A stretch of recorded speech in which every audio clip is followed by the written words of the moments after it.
Thank you very much for attending this session. Today, I introduce the concept of quality, and then I will talk about process control charts. In manufacturing or services, quality may not be lower than expectations. Price may not be higher than expectations. Lead time or delivery time may not be high, and after-sales services may not be low. All of these issues are translated into loss of sales. However, to measure these things, we cannot rely on opinions. We cannot rely on subjective evaluations. We need to have data on performance measures. And performance measures in this class are quality, cost, time, and variety. Firms compete with each other in these 4 dimensions. And if we are talking about a specific situation, we need to know how are they doing in this 4-dimensional space of cost, quality, time, and variety. Variability is not good. For example, suppose FedEx tells us that I will deliver your package in 1 day or less than 1 day with 95% probability, and in 1 year with 5% probability. We never use this service because variability is very high. We do have 2 types of measures: external measures and internal measures.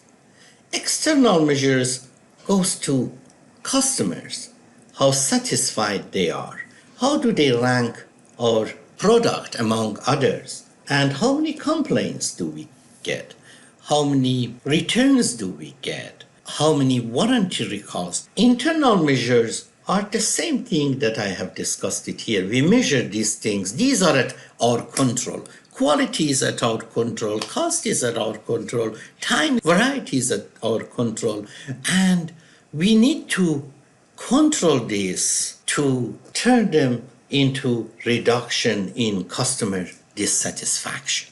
We said we don't like variability, but there are some variabilities that are a part of nature. For example, no matter how precise you decide to attend a session, no matter how much planning you do, you may come few minutes early, few seconds early, few seconds later, minute later, and that is a part of nature randomness. We cannot do anything about it, but we may see systematic variabilities. We don't want that systematic variabilities. As soon as we capture them, we want to remove them. Remember tracking signal? We talked about tracking signal. We said tracking signal, we expect it to be around 0 and between an upper control limit and a lower control limit. We said as long as we see variabilities like this, that is okay. These are random variabilities. But if we see something like this, or something like this, or something like this, which goes up, comes down, again goes up.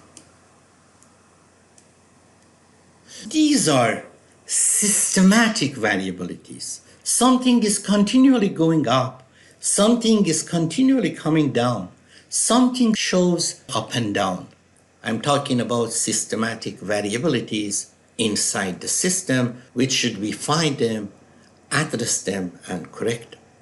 So we must differentiate random variation from systematic variations. For example, we may observe that the product that we produce on Tuesdays is heavier than what it should be. This is a systematic variability we see. We need to go and find the source. We can make changes in the system by developing better methods of operation, better equipment and technology, better management. And the most important thing, training our employees to perform better methods, improving methods, and training employers are two keys to remove systematic variabilities. Sources of variability, they could be internal. Maybe there is a problem with our equipment. Maybe we have not trained our workers properly. They need better training. They need more training. Maybe our methods are not well designed and are not clearly defined, among others. But these two, lack of adequate training and lack of having well-designed standard methods, could be very key issues. External source of variability. We may have unreliable suppliers, inconsistencies in raw material that we receive, the component that we receive, change in customer preferences. Maybe they now want something a little bit different or maybe drastically different. That is a variability in what our customers expect. And maybe change in business ecosystem. Business ecosystem means our customers, our competitors, our complementary industries, and so on and so forth. Gap between actual and expected performance usually leads to higher costs, higher flow time, lower quality, and lower capability to deliver variety. All of these are finally translated into dissatisfied customers, and dissatisfied customers are translated into loss of market share. We need to have quality of design. Quality of design is how well product specifications meet customer requirements. The match between what customer expect and what product does. These are also called order qualifiers. What convince customer to consider our product. But these days, customers expect more than that. They expect qualifications higher than their expectations. There are several cars. All of them meet customer expectations, but they look for more. Those characteristics we refer to as order winners. And then we have quality of conformance, quality of design, quality of conformance. This means how closely the actual product conforms with what we have designed, matches with what we have designed. Indeed, that is quality conformance and quality of design together, which lead to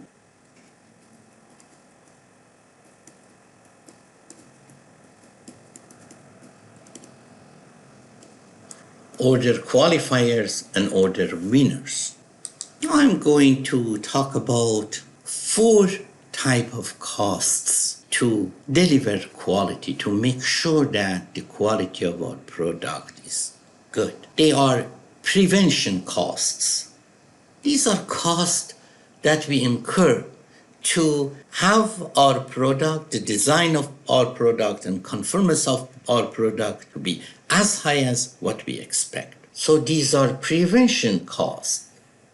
They are to make sure everything is perfect in the first place and prevent any future problems. These costs are associated with process design, method of operation design, training of employers, technology and management, and continual improvement. Process design, method of operation design, training of workers, technology that we implement, managerial policies that we have, and continuous improvement in everything.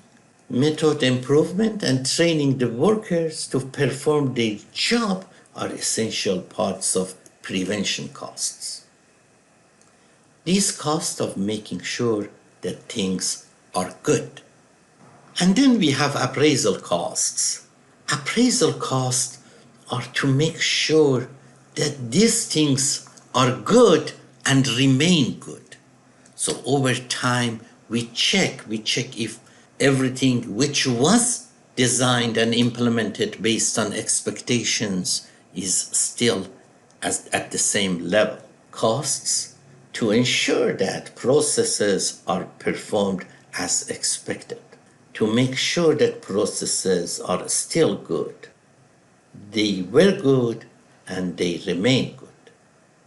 Evaluation of incoming material and processes and products against expectations are among these costs. So cost of making sure that things are good and cost of making sure that good things remain good. Then we have internal failure cost, defect products and unstandard services. Products that are below standards and services that are below standards or below expectations. These are costs to remedy defect discovered before they leave the system. Defect in a product before the product leaves the system. Defect in a service before the client leaves the system.